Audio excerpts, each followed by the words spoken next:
First Corinthians chapter 11, 23 hanggang 29. Sapagkat tinanggap ko sa Panginoon at bigay ko naman sa inyo na ang Panginoon Hesus ng gabing sa ipinagkalulo ay dumapot ng tinapay. Hanggang siya ay nagpasalamat, ito ang aking katawan na pinagputol-putol dahil sa inyo. Gawin ninyo ito bilang pag-alaala sa akin. Nawalala sa Panginoon ay magsabi ng Amen. Amen. Gayon din tinawakan ang saro pagkatapos ng makahapon at sinabi, ang saro ito ang bagong tipa ng aking dugo. Gawin ninyo ito sa tuwing kayo'y magsiinom sa pag-alaala sa akin. Nawalala sa Panginoon ay magsabi ng Amen. Amen. Sapagkat sa tuwing kayo'y kanin ninyo ang tinapay na ito at inuman ang saro, ay inayan ninyo ang pagkamatay na Panginoon hanggang sa dumating siya. Kaya ang sino mang kumain ng tinapay at uminom ang saro ng Panginoon na di nararapat ay magkasala sa katawan at dugo, sapagkat siya't natin ng tao ang kanyang sarili ng saro, sapagkat ang kumakain uminom ng hatol sa kanyang sarili, kung hindi niya pinikilala ang katawan ng Panginoon, ay may umawit, puso ko'y iyong sinisayasan.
Diyos na mga kapangyarihan sa lahat, sa aming Panginoon Hesus na siyang tagapamagitan sa tao at sa Diyos at sa gabay ng banal na Espiritu. Sa oras na ito ay aming tinatanggap at kinikilala ang katawan at dugo hanggang ako iyong tinubos sa lahat ng aking mga kasalanan. Sa oras na ito ay aking inahayag ang aking sarili sa iyong harapan, anuman ang pagkasala na gawa ng iyong alipin. Ibuhos mo yaman ang iyong awa, patawarin, linisin mo sa tipang ito na pinagkaloob mo upang kung saan pumaroon kami naman nandoon. Maraming salamat po sa nawa. Amen. Basbasan mo ang tinapay at saro. Thank you, Lord.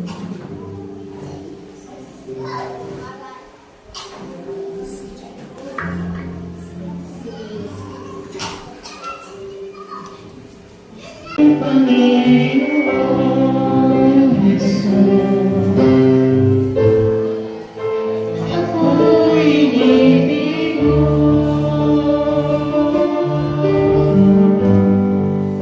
At inang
Ligintong lintang ang tanging dalangin.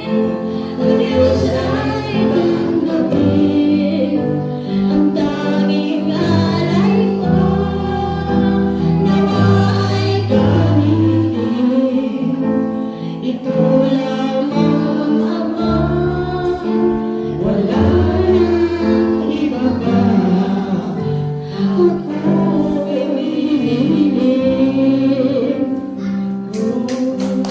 Salamat po. Tayo po ay manalangin sa pagtapos. Salita na lumalabas sa bibig ng Diyos. Praise God, hallelujah. So handa na ba tayo mga kapatid makinig sa salita ng Panginoon? Amen. Magandang hapon po sa inyong lahat. Praise God, mga kapatid at mga kaibigan. Narito po tayo, amen. Nagkakaisa po tayo sa gawain ng Diyos, hindi lamang upang tumanggap ng mga material na mga pagpapala, kundi para tumanggap po tayo ng mga espiritual na pagpapala galing po sa ating Panginoon. Kaya huwag po muna nating isipin, amen, yung mga ibibigay sa atin ngayon. It's time to worship God. It's time to give thanks to the Lord. Kaya, sa mga panahon na ibinigay sa atin ng Diyos, mga kapatid, malakas pa rin po ang ating katawan. Amen? Malulusog pa rin po tayo at mayroon pa rin po tayong buhay. Yan ay sapat na upang ating pong pasalamatan ng Diyos sa buong taon na tayo po ay Kanyang binabantayan. Hello! Praise God! Kaya makinig po tayo sa salita ng Panginoon upang ito po ay ating maunawaan, mga kapatid. Hallelujah! Praise the Lord! Alam ko lahat tayo ay naniniwala na totoong may langit. Everybody say amen. Lahat ba tayo naniniwala may langit? Lahat ba tayo naniniwala may impyerno? So alam natin na totoo ang mga lugar na yan. Alam ko na lahat ng tao ang gusto, mga kapatid, ay makapunta sa langit. Tama ba? Kahit sino naman, sinong tao ayaw talagang pumunta ng impyerno. Bakit? Dahil napakainit doon. Dito nga sa lupa, hindi natin halos matiis ang init ng araw. Ano pa kaya kapag nandun na tayo sa lugar na napakainit? Triplehin pa ang init ng araw, mga kapatid. Praise God, hallelujah. So lahat ng tao gusto po ng kaligtasan at ayaw sa kapahamakan. So ngayon, ay atin pong pakinggang mabuti ang mga bagay na dapat po nating gawin upang tayo po ay makabahagi sa kaharian po ng ating Panginoon. Kung mayroon pong kaharian si Satanas, mayroon din pong kaharian ang ating Diyos. Yamang gusto natin ng langit, ngayon malalaman natin ang dapat po nating gawin upang makapasok po tayo doon. Praise God. Tumayo tayong lahat bilang pag-alam sa salita ng Panginoon at tayo po ay magbasa ng Biblia. Basahin po natin, mga kapatid, ang aklat ng Matthew chapter 7 verse 21. Matthew chapter 7 verse Amen. Ang sabi po ng Bible, sabi ng Panginoon, hindi lahat ang tumatawag sa akin, Panginoon, Panginoon, ay papasok sa kaharian ng langit, kundi ang mga tao lamang na sumusunod sa kalooban ng aking Ama na nasa langit. Sa verse 22, sa araw ng paghuhukom, marami ang magsasabi sa akin, Panginoon, hindi po ba kami ay nagpahayag ng mensahe mula sa Diyos? Nagpalayas ng mga demonyo at gumawa ng mga himala sa iyong pangalan? Sa 23, ngunit sasabihin ko sa kanila, hindi ko kayo nakikilala. Lumayo kayo sa akin, kayong mga gumagawa ng kasamaan. Tayo po ay manalangin Dakilang Diyos na mga kapangyarihan, salamat sa iyong mga salita namin pong nabasa, Panginoon. Tayong hiling namin, Lord, na buksan mo pong puso at isipan ng iyong mga lingkod na narito ngayon, Lord, sa iyong harapan. Tulungan mo silang kaituon ang kanilang isip at pakikinig, Panginoon, sa iyong mga salita. At nawa ito po aming may pamuhay, Panginoon, na mayroong takot at paggalang sa iyong pangalan. Narito, Lord, ang iyong mga anak o Diyos, sa mga kaluluwang handang tumanggap sa iyong salita, Panginoon. Ikaw po, Panginoon, ang siyang magpagpapala sa kanila, o Diyos. I-bless mo ang kanilang buhay, Panginoon. Pangunahan mo sila, o Diyos, sa lahat ng araw, God, sa aming buhay. Lord, hallelujah, ikaw ang magsalita sa aming kalagitnaan. Ikaw ang mangusap, Panginoon, upang ang iyong mga salita huwag masayang. Pinupuri ka namin itong aming dalangin, Lord. In Jesus' name. Amen. Pwede na magawapong lahat, mga kapatid. Praise God. God bless us. Amen. Hallelujah. Kaya ihanda po natin ang ating mga puso. Dahil yan po ang sisidla ng ating mapapakinggang salita ng ating Panginoon. Praise the Lord. Hallelujah. So unawain at intindihin po natin ng mabuti kung paano ba makakapasok sa kaharian ng Diyos. Ano-ano ba ang mga kailangan nating gawin para makapasok sa kaharian po ng langit? So ang talata natin pong nabasa, ito po ay tungkol sa mga taong tumatawag sa Diyos, subalit hindi po sila kilala ng Diyos. Ulitin ko, mga kapatid, sila po ay tumatawag sa Diyos, subalit hindi po sila kilala ng Diyos. Pansin nyo, mga kabugtuan, tumatawag sila sa Panginoon, subalit di pa rin sila kinikilala ng Panginoon. Mayroon palang ganun, pastor. Yes. Dahil po sa kasalanan na nasa puso ng isang tao, mga kapatid, hindi po naririnig ng Diyos ang iyong panalangin because of your sin. Dahil sa ating kasalanan, amen? Hindi po tayo naririnig ng ating Panginoon. Ang kasalanan po ang humahanlang sa atin sa Diyos. Ganito po ang sinabi ni Propeta Isaias sa aklat po ng Isaiah 59 verse 1 and 2. Ang sabi ng Biblia, tingnan ninyo, si Yahweh ay may kakayahan upang iligtas ka. Siya ay hindi bingi upang hindi marinig ang iyong hinaing. Ang masasama ninyong gawa ang dahilan ng pagkawalay ninyo sa Diyos. Nagkasala kayo kaya hindi ninyo siya makita at hindi niya kayo marinig. So, ang kasalanan pala ang dahilan, mga kabugtuan ko. Kaya di ninyo nakikita ang Panginoon. Ang kasalanan pala ang dahilan, kaya hindi po tayo naririnig ng Diyos. Kaya mayroon tayong mga prayer. Tama, lahat po pa tayo nananalangin, mga kapatid. Mayroon tayong mga pangailangan na minsan hinihiling natin sa Diyos na sana, Lord, bigyan mo kami ng ganito, bigyan mo kami ng ganyan, pero hindi po dumating. Ano ang problema, mga kapatid? Ito po ang sabi ng Panginoon, ang kasamaan ninyo, kasamaan ninyong gawa ang dahilan ng pagkawalay ninyo sa Diyos. Nagkasala kayo kaya hindi ninyo siya makita at hindi niya kayo marinig. Hallelujah. Nandiyan ba tayo, mga kapatid? Kaya iligtas ng Diyos ang tao. Naririnig ng Diyos ang dalangin ng mga matutuwid at ang mga naglilingkod sa Kanya. Sabi nga ng Bible, hindi siya bingi. Amen? Hindi siya bulag. Nakikita at naririnig niya ang dalangin ng taong matuwid. Hallelujah. Subalit sa mga masasamang gawa ng tao, di siya nalulugod, mga kabugtuan, o natutuwa. Ang kasalanan din ng tao ang rason kaya hindi niya tayo nakikilala. It means hindi kanya pinakikinggan dahil sa ating kasalanan.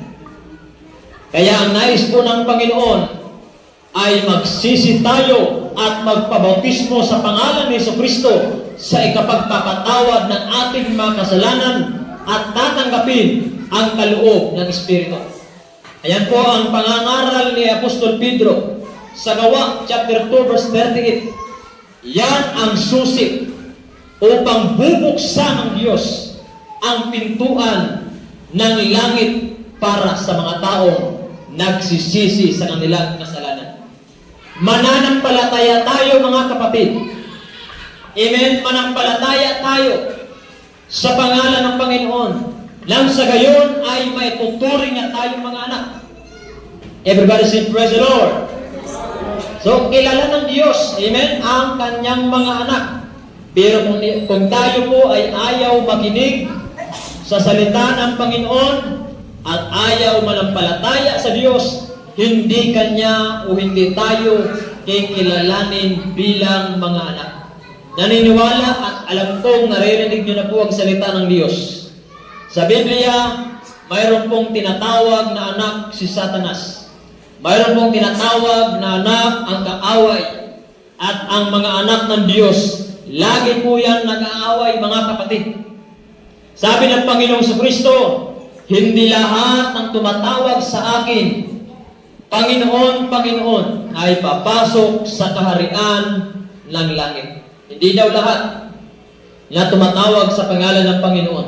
Maraming mga tao ngayon ang nag-iisip na nagagawa nila ang kalooban ng Diyos. Kahit hindi sila pumapasok ng simbahan, iniisip nilang nagagawa ko naman ang kalooban ng Panginoon. Dahil iniisip nila na kahit nasa bahay lang sila, tumatawag naman daw sila sa Panginoon. Nanalangin naman daw sila sa Panginoon. Kaya ang sabi nila, di na kailangan na magsimba. Dapat ninyong maunawaan, mga kabugtuan ko sa Panginoon, na kahit si Satanas ay tumawag din sa Diyos. Nabasa niyo ang Bible, mga kapatid? Pero hindi po siya sumasamba sa Diyos. Kaya, kahit mga masasamang tao ay marunong din tumawag sa Panginoon. Di ba? Kapag makulong ang isang tao, hallelujah, marirealize niya, mga kapatid, ang kanyang pagkakasala kapag siya ay nandun na sa bilangguan. Nagsisisi sa kanyang kasalanan. At may time na siya po ay tumawag sa Diyos. Kailan pa siya tumawag sa Panginoon? Nung siya po ay nabilanggo na. Nakaranas na ng kahirapan, matinding pagsubok sa kanyang buhay. Kahit masama, marunong pa rin tumawag sa pangalan ng Panginoon. Everybody say amen. Hallelujah. Kaya sinabi ng Panginoon na ang tao ay makakapasok lamang sa langit. Na ang taong makakapasok lamang sa langit ay yung sumusunod sa kalooban ng Diyos. Ano po ba ang kalooban ng Diyos, mga kapatid? Sa book of Matthew chapter 19 verse 29. Ano po ba ang kalooban ng Diyos? Sa book of Matthew 19:29. Kapag iniwan ni Numa ng kanyang tahanan, mga kapatid na lalaki at babae, ama, ina, mga anak, o mga lupain alang-alang sa akin, ay tatanggap siya ng 100 ibayo at pagkakalooban siya ng buhay na walang hanggan. Huwag po nating i-misinterpret ito, mga kapatid. Dahil minsan hindi po ito maintindihan ng mga tao. Dahil akala nila, mga kapatid, na ang nais ng Diyos na iiwanan talaga natin yung mga mahal natin sa buhay. Utos kasi ng Bible na iwanan daw natin ang ating mga mahal sa buhay. Iwanan daw natin ang ating ina, ang ating kapatid na lalaki at babae, at ang ating lupain alang-alang sa Panginoon. Hindi po literal na pag-iwan yan. Dahil ang sabi ng Biblia, dapat po nating unahin ang Diyos. Kapag araw ng Panginoon, iwanan mo ang iyong bahay at pumasok ka sa bahay ng Diyos, makinig ka sa kanyang salita, magpuri ka sa Panginoon. Kapag hindi sasama sa iyo ang iyong kapatid, iwanan mo, pumasok ka at maglingkod sa Diyos. Diba? Kapag minsan tayo po nag-i-invite ng mga kapatiran, kapag hindi sasama, iwanan mo. Yan po ang ibig sabihin, mga kapatid, na dapat ay unahin po natin ang kalooban ng Diyos. Hallelujah! Kaya nga dito sabi ng Bible, tatanggap siya ng 100 ibayo at pagkakalooban siya ng buhay na walang hanggan. So, ang kalooban po ng Diyos ay nais niya na ang lahat ng tao ay hindi po mapahamak, kundi lahat ay tatanggap ng buhay na walang hanggan. Ang buhay na walang hanggan, ang eternal life o everlasting life, ay pangako po yan ng Diyos sa lahat ng tao. Lahat ng tao, mga kapatid, lahat ng tao ay pwedeng tumanggap ng buhay na walang hanggan. Pwede po, mga kapatid, kung tatanggapin mo yan. Yan po ang tanong, mga kapatid. Nangako ang Diyos na lahat ng tao tatanggap ng buhay na walang hanggan. Ang tanong, kung tatanggapin mo ang ibibigay sa iyo ng Panginoon. Everybody say amen.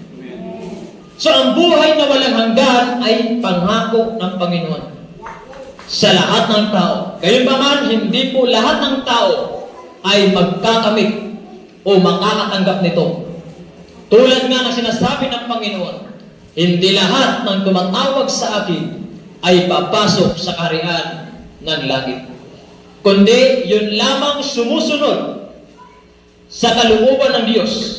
Kaya kapag tinatanggap mo ang Panginoon bilang personal mong tagapagligtas at susundin mo, hallelujah, ng buong puso ang salita po ng Diyos, tatanggap ka ng buhay na walang hanggan. Ito yung buhay sa langit, mga kapatid. Palakpakan po natin ang ating Panginoon. Praise God, hallelujah.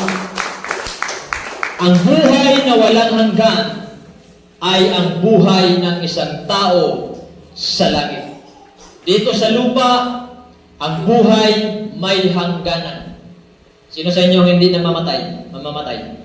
Lahat tayo may kamatayan, mga kapatid. Amen? Lahat ng bagay may kasiraan. Lahat ng bagay may katapusan. Ang buhay ng tao sa lupa may hangganan. Alam natin yan. Dahil marami na tayong mga nakikitang mga taong nawalan ng buhay. Marami na tayong mga nabalitaan. Hindi na natin halos mabilang ang mga namamatay sa mundong ito. Sa disgrasya, sa bagyo, sa baha, sa tsunami, sa landslide, sa mga digmaan, at marami pang ibang trahedya, mga kapatid. Napakadali ng buhay sa mundo. Amen? Dito sa lupa, tayong mga tao ay mayroong kamatayan.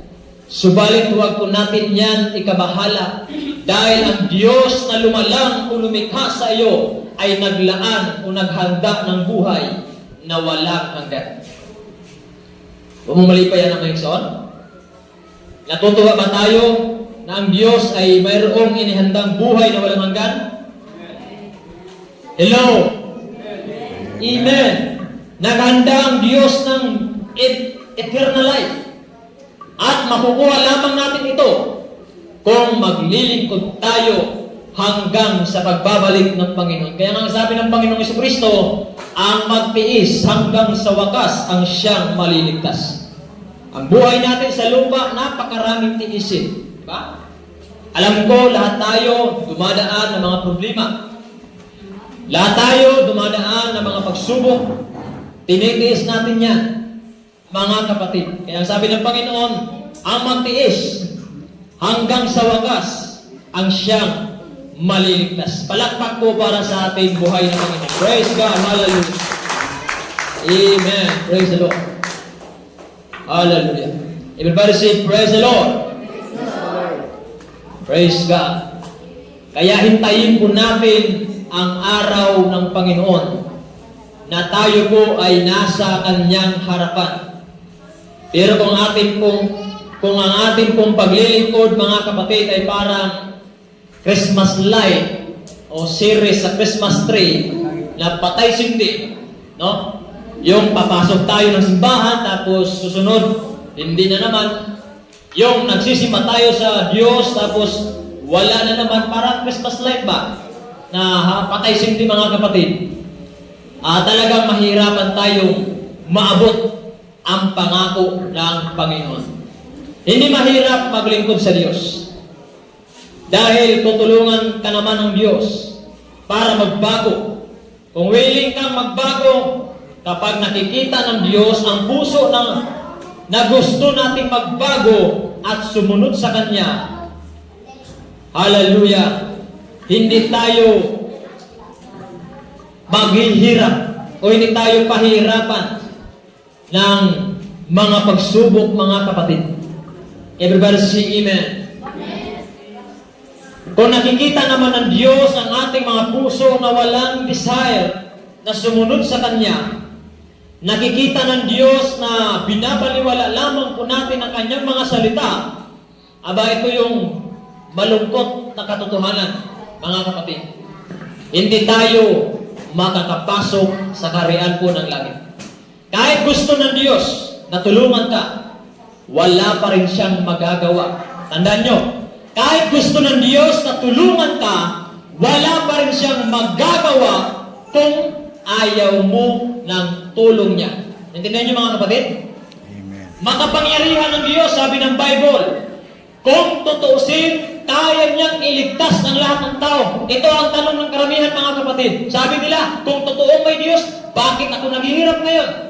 Kung totoong may Diyos, bakit tinutulutan niyang mamatay ang ibang tao? Yan po yung tanong na hindi po nila nasasagot. Ang Diyos, makapangyarihan sa lahat, kaya niyang iligtas ang lahat ng tao, pero ang tanong ngayon, bakit hindi niya ginawa? Mga kapatid, bakit di niya ginawa kung kaya naman pala ng Diyos na iligtas ang lahat ng tao sa mundo? Ito ang sagot mga kapatid. Dahil nirerespeto ng Diyos ang tao. Tama? Nirerespeto ng Diyos ang tao. Hindi siya pumapasok sa buhay ng tao nang walang pahintulot. Hindi siya nakikialam sa buhay ng tao nang walang pahintulot. Amen. Nasa tayo Bekson? Hindi siya tulad ng tao na mahilig makialam sa buhay ng may buhay. Kaya ang sabi ng Bible, ang Diyos ay hindi tulad ng tao. Everybody say amen. Hallelujah. Di siya tulad ng tao na kahit hindi mo pinapasok, papasok na lang sa bahay mo nang walang paalam. Hindi po ganon ang Panginoon. Kaya ang sabi po ng aklat ng Revelation, ang Diyos ay nakatayo sa labas ng pintuan, kumakatok.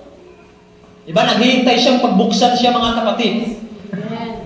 Kaya ang mga taong binabaliwala lamang ang Panginoon, paano siya papasok na hindi nga siya pinagbuksan, diba? Hindi nila pinahalagahan ang salita ng Panginoon. Kaya nirespeto ng Diyos ang iyong desisyon. Because nung pasimula pa lang, ng paglikha ng Diyos sa tao, binigyan niya na ito ng freedom. Kalayaang pumili. Kung ano ang pipiliin mo, do it mga kapatid. Kung gusto mong magpakabuti, gawin mo. Kung gusto mong magpakasama, gawin mo. Kahit ano pang gawin mo sa buhay mo, magagawa mo ng malaya dahil binigyan ka ng kalayaan ng Panginoon. Hindi ka pakikialaman ng Diyos sa ginagawa mo dahil yan ang gusto mo at yan ang sa palagay mo ang tama.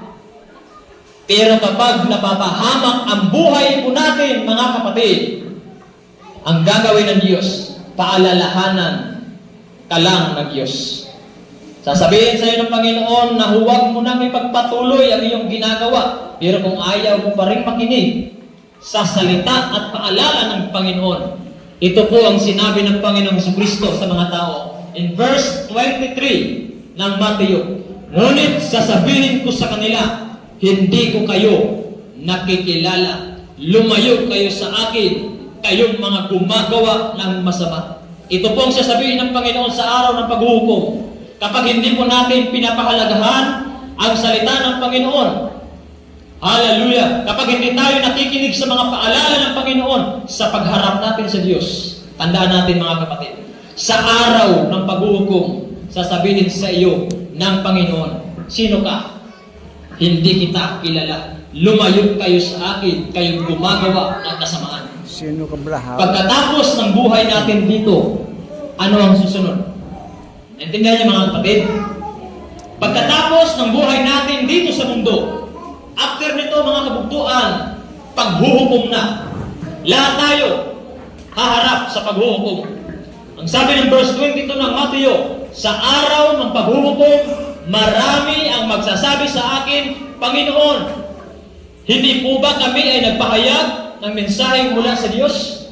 Nagpalayas kami ng mga demonyo at gumagawa kami ng mga himala sa iyong pangalan. So, maraming mga tao ang magsasabi sa Diyos ng ganito. Kapag hahatulan na tayo ng Diyos, mga kapatid, sigurado, ipagtatanggol natin ang ating sarili. Di ba kapag mayroon isang taong kriminal, mayroon isang taong dinakip, at dinala sa hukuman, magkukuha po siya ng attorney para ipagtanggol ang kanyang nagawang kasalanan. Sa araw na paghuhukom ng Panginoon, maraming taong magsalita at ipagtatanggol nila ang kanilang sarili sa harapan ng Diyos. Sasabihin natin na, Lord, nanalangin naman po ako sa iyo. Diba? Kahit di ako nagsisimba, pero nagpipray ako. Lord, nagbabasa naman ako ng salita kahit wala ako sa simbahan. Dahil kahit sa bahay, may Bible naman kami. Lord, tumatawag naman ako sa iyo. Nagsisimba naman ako. Isang bisis nga lang sa isang buwan.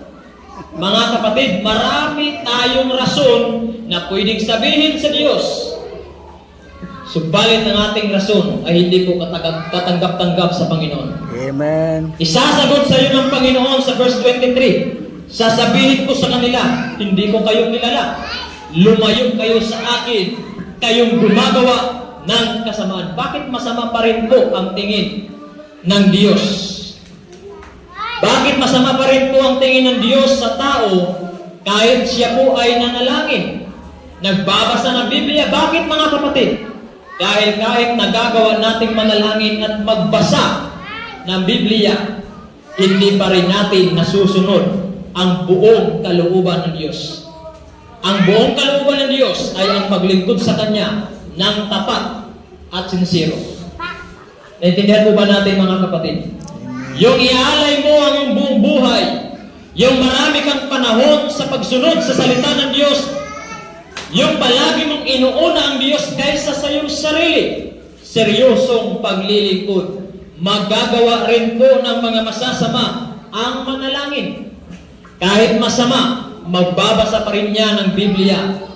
Di nga lang nila masunod, mga kapatid, dahil mas matimbang sa kanila ang paggawa ng masama kaysa gumawa ng mabuti. Kahit alam nilang masama, patuloy pa rin sila dahil yun ang kasanayan nila. Naintindihan niyo, mga kapatid?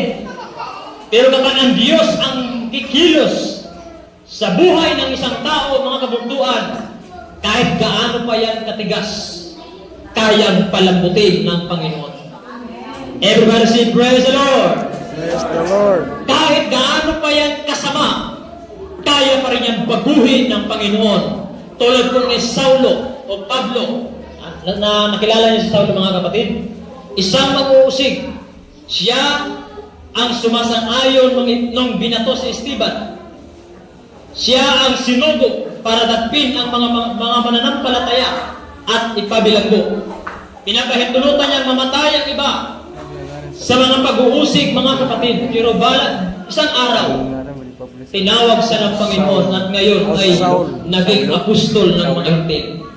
Kaya kahit gaano pa yan kasama, kahit gaano pa kapula ang kasalanan mo, kayang pamutiin na tulad ng niyebe.